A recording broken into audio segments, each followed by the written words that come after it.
प्रधानमंत्री नरेंद्र मोदी अब पहुंच गए हैं भारत मंडपम की तस्वीरें आप देख रहे हैं, जहां पर प्रधानमंत्री नरेंद्र मोदी उस हॉल में एंटर कर रहे हैं, उस कॉरिडोर में एंटर कर रहे हैं, जहां पर सबसे पहले वो मीडिया पर्संस का हाथ उठाकर शुक्रिया अदा कर रहे हैं, उनका अभिवादन स्वीकार कर रहे हैं। और अब उसी कॉरिडोर से आगे जाते हुए प्रधानमंत्री नरेंद्र मोदी उन शिल्पकारों के हॉल में पहुंचेंगे जहां पर वो क्राफ्ट बाजार लगा था, जहां पर उन कारीगरों ने अपनी प्रदर्शनी लगाई हुई थी। तो ये प्रधानमंत्री नरेंद्र मोदी की तस्वीर हम आपको दिखा रहे हैं, जहां पर सबसे पहले मीडिया पर्संस, क्योंकि एक बड़ी संख्या में पहुंचे थे, इंटरनेशनल मीडिया वहां पर पहुंचा था, और यही वजह है कि उनका भी शुक्रिया अदा प्रधानमंत्री ने किया, क्योंकि दिन रात मेहनत करके आप तक खबर पहुंचाई है।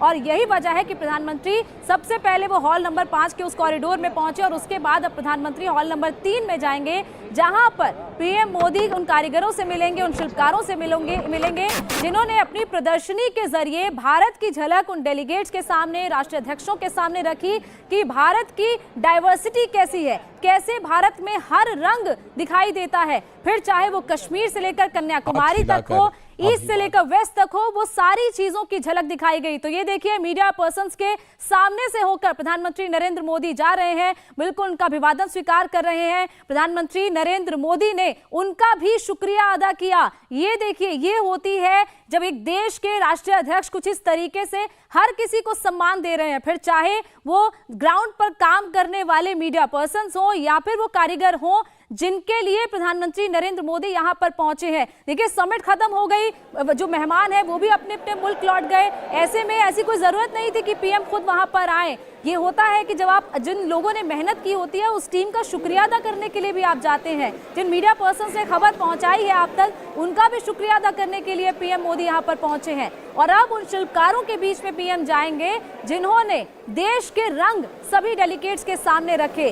कई ऐसे कलाकार वहां पर पहुंचे जो नेशनल अवार्डी हैं, जो इंटरनेशनल स्तर पर जिन्हें अवार्ड मिला है, जिन्होंने अपनी कला की प्रदर्शनी वहां पर लगाई। फिर चाहे वो हिमाचल हो, उत्तराखंड हो, गुजरात हो, बिहार हो, इन सभी जगहों से हमने देखा था एक महिला जो नेशनल अवार्डी है वो पहुंची हुई थी, जो मधुबनी पेंटिंग बना रही थी। इसके अलावा केरल से कई कलाकार पहुंचे हुए थे, कई हैंडीक्राफ्ट के आइटम्स उन्होंने वहां पर शोकेस की हुई थी। और इस पूरी प्रदर्शनी की सबसे खास बात यही थी कि भारत ने जो डिजिटल पेमेंट के लिए सबसे बड़ी पहल की हुई है, उस डिजिटल पेमेंट से भी रूबरू कराया गया उन सभी डेलीगेट्स को। जो डिजिटल पेमेंट यानी कि सबको एक मोबाइल दिया गया था आरबीआई की तरफ से बाकायदा, जिसमें पैसे डाले गए, और उन्हीं पैसों के जरिए डिजिटल पेमेंट करते हुए जो भी डेलीगेट्स वहां पर पहुंचे उन्होंने पेमेंट किया और उसके बाद खरीदारी की। तो यही वो भारत की पहचान है जो इन दो दिनों में उन डेलीगेट्स के सामने दिखी। विजयलक्ष्मी, पीएम पहुंच गए हैं और आप लोगों के बीच में इस वक्त वहां पर मौजूद है। आएंगे थोड़ी देर में। तो देखिए, हमारे फ्रेम में पीएम है। देखिए, प्रधानमंत्री नरेंद्र मोदी इस वक्त मीडिया पर्संस के पास से होकर गुजर रहे हैं, लगातार वहां पर हाथ हिलाकर सबका शुक्रिया अदा कर रहे हैं, सबका अभिवादन स्वीकार कर रहे हैं। और अब पूरे हॉल में देखिए, प्रधानमंत्री हर एक के पास जा रहे हैं। पूरी रो में लगभग एक कहें कि पूरा एक सर्कल बनाया गया, जिसमें एक तरफ पीएम मौजूद है और एक तरफ मीडिया पर्संस मौजूद है, और पूरे हॉल में घूमकर प्रधानमंत्री ने सबका अभिवादन स्वीकार किया। वापस निकलते हुए और अब मीडिया कर्मियों की तरफ से बधाई, बहुत बधाई सर। देखिए, प्रधानमंत्री नरेंद्र मोदी यहाँ पर हाथ हिलाते हुए मीडिया की तरफ वेव करते हुए तमाम मीडिया कर्मियों से प्रधानमंत्री नरेंद्र मोदी ने मुलाकात की। सभी बधाई प्रधानमंत्री नरेंद्र मोदी को दे रहे हैं कि जिस तरह से सफल आयोजन भारत में G20 का हुआ, उसको लेकर के बधाई दी। प्रधानमंत्री का मुस्कुराते हुए यहाँ से निकल गए। सवालों का हालांकि बधाई जरूर उन्होंने स्वीकार की अपनी मुस्कुराहट के साथ, लेकिन कुछ बोले नहीं। अमित और तमाम लोगों से मुलाकात कर प्रधानमंत्री, शायद मीडिया कर्मी भी सुबह इस बात की उम्मीद नहीं कर रहे थे, लेकिन एक दिन सबको सरप्राइज कर दिया। बिल्कुल, जो प्रधानमंत्री मोदी का जो बॉडी लैंग्वेज था वो अपने आप में बताता है कि भारत ने कितनी बड़ी सफलता हासिल की है। G20 के जरिए भारत ने आज अपने आप को उस मुकाम पर पहुंचा दिया है इसकी सफलता ने, जिससे साबित हो जाता है कि आने वाला जो वक्त है वो भारत वाकई में विश्व गुरु है। और प्रधानमंत्री मोदी का जो बॉडी लैंग्वेज है वो बहुत ही हमने देखा कि सहज था, प्रधानमंत्री बहुत संतुष्ट नजर आ रहे हैं। उन्होंने एक बात कही भी है, उन्होंने तारीफ भी की अपने पूरे टीम की। और इस वक्त प्रधानमंत्री इतने करीब से मीडिया के बीच, हमने प्रधानमंत्री मोदी को इससे पहले भी देखा है, लेकिन इतने करीब आके इतने आराम से लोगों से वो मिलते हुए जा रहे हैं और सबका जो उन्होंने अभिवादन स्वीकार किया अपने आप में। क्योंकि यहाँ पर एक सुर में जितने भी हमारे मीडिया कर्मी हैं सभी ने प्रधानमंत्री मोदी को बधाई दी है, क्योंकि यहाँ पर बतौर एक हम हिंदुस्तानी, एक भारतीय, हमारे लिए बहुत गर्व का क्षण है। क्योंकि हमने जब यहाँ पर फॉरेन मीडिया से बात की, वो भी और एक उनका भी उनकी रिएक्शन बॉडी लैंग्वेज में, एक उनकी बॉडी लैंग्वेज में अमित एक सुकून भी दिख रहा था। एक क्योंकि ये बहुत बड़ा 1983 के बाद नैम का वहां पर हुआ था, या एशिया गेम्स हुए थे, उसके बाद इतना बड़ा जमावड़ा भारत में राष्ट्रीय अध्यक्षों का या हेड्स ऑफ द स्टेट्स का नहीं हुआ। इसमें एक चीज जोड़ना चाहिए, क्यों पिछली जो 3 दिन है दिल्ली पावर सेंटर बना हुआ था। यहाँ पर आप सोचिए, अमेरिका से लेके यूरोप से लेके जो तमाम देश हैं, नैम के साथ अगर जोड़ने जाते हैं तो आप उन कंट्रीज की प्रोफाइल को देखिए। यहाँ प्रोफाइलिंग इंपॉर्टेंट है।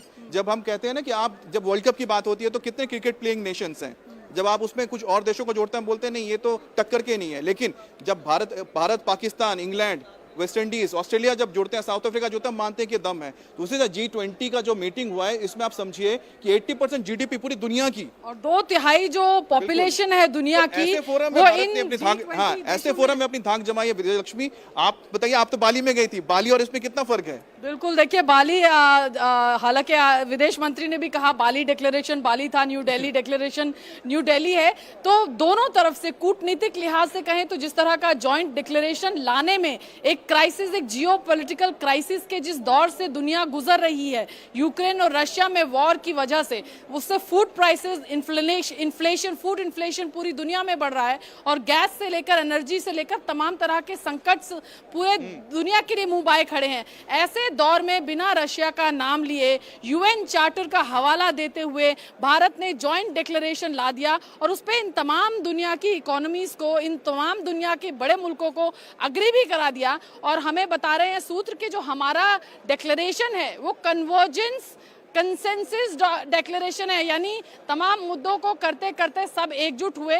कोई डिविजिव कंसेंसस जो है वो जॉइंट नहीं है, यानी कन्वर्ज हुए आइडियाज और फिर कंसेंसस बना। इंक्लूसिव ग्रोथ की जो बात होती है, इंक्लूसिव हम जब बात करते हैं, विकास की बात करते हैं, सबको साथ लेकर, उसी का जिक्र अभी विजयलक्ष्मी ने किया। और विजयलक्ष्मी ने जो बताया कि यहाँ पर कोई ऐसा नहीं था कि हम कोई राइट जा रहा है कोई लेफ्ट जा रहा है, सब लोग एक साथ एक ही पाथ पे आगे बढ़ते जा रहे थे। जी हाँ, डिस्कशंस हुए, बहुत लंबे डिस्कशंस हुए, लेकिन एक पॉइंट पर आके सबने बोला कि हाँ हम सहमत हैं, हम आगे बढ़ रहे हैं। ये बहुत बड़ी अचीवमेंट है। देखिए, ग्लोबल सिनेरियो में जब अभी हम ग्लोबल डिप्लोमेसी की बात करते हैं, मुमकिन नहीं होता है। हर देश के अपने हित होते हैं, अपने हित को कोई नहीं छोड़ना चाहता है। ऐसे में ऊपर से अगर ब्लॉक्स अलग अलग हों, G7 ब्लॉक अलग है, चाइना और रशिया के अलग मुद्दे हैं, जो ग्लोबल साउथ है उसके अलग मुद्दे, लेकिन सबको अगर एक साथ लेकर आ सकते हैं तो हर किसी ने इसलिए प्रधानमंत्री मोदी की तारीफ की है। मैं फिर से जिक्र करना चाहूंगा रशियन विदेश मंत्री सर्गेई लावरोव की, जिन्होंने साफ शब्दों में कहा है कि यह प्रधानमंत्री मोदी का एक इनिशिएटिव था या लीडरशिप थी कि जिन्होंने उस आत्मविश्वास को जगाया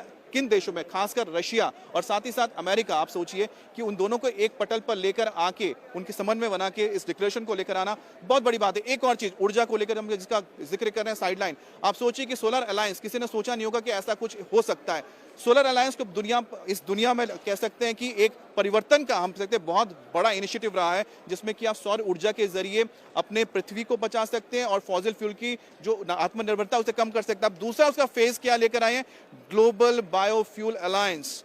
ये अपने आप में एक बहुत बड़ा इनिशिएटिव है। इसके बारे में आप आने वाले वक्त में सुनेंगे। इसमें अमेरिका भी शामिल है, इसमें भारत भी शामिल है, बांग्लादेश भी इसमें शामिल है, सिंगापुर, इसके तरह से और भी बहुत सारे देशों को शामिल किया गया है। लेकिन जो बायोफ्यूल को लेकर अब जो इनिशिएटिव ये लिया जाएगा कि हम लगातार जो बोल रहे हैं कार्बन एमिशन कम करना है, पर्यावरण को लेकर बात करनी है, इससे बड़ा इनिशिएटिव क्या हो सकता है? और दो सबसे बड़े इनिशिएटिव भारत ने किया है जी। और जो पेज 1 है जॉइंट डिक्लेरेशन का, उसमें ही कार्बन एमिशन से लेकर के तमाम चीजों पर, क्योंकि क्लाइमेट चेंज एक ऐसा इशू है जिसपे डेवलप्ड और डेवलपिंग कंट्रीज जो हैं वो हमेशा बटी रहती हैं। डेवलप्ड कंट्रीज, ऐसा कहा जाता है, माना जाता है कि डेवलप्ड कंट्रीज से कार्बन एमिशन ज्यादा होता है, लेकिन उसकी कॉस्ट कॉस्ट जो है वो डेवलपिंग कंट्रीज जो हैं उनको ज़्यादा और उस कार्बन एमिशन के जरिए वो डेवलपमेंट करते हैं, उनका इन्वेस्टमेंट बूस्ट होता है, लेकिन वहीं डेवलपिंग कंट्रीज जो हैं उनको उस कार्बन एमिशन का ज़्यादा भुगतान करना पड़ता है। ऐसे में हमेशा विश्व जो है डेवलपिंग और डेवलप्ड के बीच में,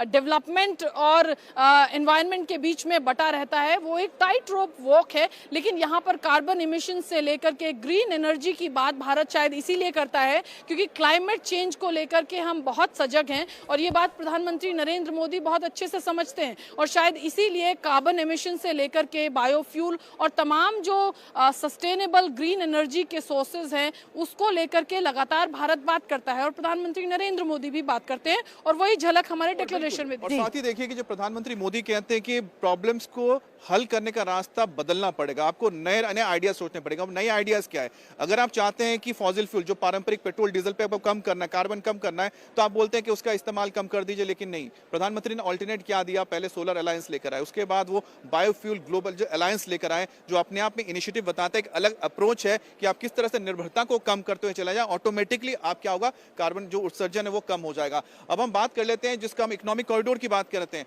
इस इकोनॉमिक कॉरिडोर को लेकर बहुत सालों से चर्चा हो रही थी, लेकिन ये चर्चा ही हो रही थी, लेकिन इसको अगर मूलभूत रूप से अगर लेकर आया गया है तो आप सोचिए कितनी बड़ी बात है कि आज अनाउंसमेंट भारत में हुआ है। ये बड़ी बात है कि मेमोरेंडम ऑफ अंडरस्टैंडिंग जो है उसका अनाउंसमेंट भारत में हुआ है। ये पिछले काफी समय से, लंबे समय से ये प्रोजेक्ट पाइपलाइन में था और अगर इकोनॉमिक दृष्टि से अगर आप देखें तो ये बहुत महत्वपूर्ण ट्रेड के लिहाज से आने वाले सालों में जब ये प्रोजेक्ट बनकर के सतह पर तैयार हो जाएगा, जिसमें रेल और पोर्ट्स के जरिए भारत, गल्फ कंट्रीज और यूरोपियन यूनियन को जोड़ा जाएगा। हमारे पोर्ट्स के जरिए, रेल लिंक्स के जरिए माल ढुलाई होगी और देश जो अभी काफी सारे ऑब्स्ट्रक्शंस आते हैं, कई बार उसमें काफी सारे इश्यूज आते हैं। मैं बता देता हूं क्योंकि आपने जिक्र किया। आप देखिए कि अब जब विजयलक्ष्मी बता रही है कि जब ये कॉरिडोर तैयार हो गया, यानी कि भारत से आप कोई भी सामान लेकर जाइए, हमारा मान लीजिए कि गुजरात में कोई पोर्ट है, उस पोर्ट से जहाज में सामान चढ़ेगा, उसको हम फिर भेज देंगे आगे पहुंचेगा, वो सऊदी अरेबिया, यूएई पहुंच जाएगा।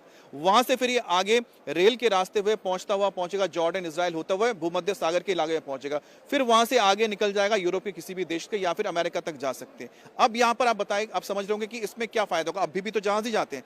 अब यह होगा कि अब जब हम जहाज के जरिए कोई सामान भेजते हैं, उनको हर एक देश में, हर एक पोर्ट पर क्या होता है, रुकना पड़ता है, क्लियरेंस लेना पड़ता है, ये तमाम चीजें खड़ी हो जाती हैं। लेकिन जब ये हम बना देंगे, ये कॉरिडोर जब तैयार होगा, ये होगा हैसल फ्री, यानी कि आपने भारत में एक बार आपने एक पर्ची काटी, उस पर्ची को आपने लिया, उस पर्ची को दिखाते हुए जाइए, बिना रोक टोक। आप पहले समुद्र के रास्ते, फिर रेल के रास्ते, फिर समुद्र के रास्ते, अब यूरोप में सामान आपने पहुंचा दिया। इसमें आपको टैक्स कम देना पड़ा, आपका वक्त कम लगा, आपके हैसल्स फ्री हो गए, जिसको हम कहते हैं कि फ्रेट कॉरिडोर। जिस तरह से भारत में आप देख रहे हैं कि रेलवे का फ्रेट कॉरिडोर बनाया है, अगर बंगाल से कोई ट्रेन निकलती है और बिना रोक टोक सीधा कहां पहुंच जाएगी, दिल्ली होते सीधा मुंबई पहुंच गई, दिल्ली से निकली मुंबई पहुंच गए, पोर्ट तक पहुंच गए, बिना किसी, उसके लिए एक डेडिकेटेड लाइन तैयार किया गया। इंडिया टीवी हर वक्त हर जगह डाउनलोड करने के लिए सर्च करें India TV news Google play store या ऐप स्टोर पर।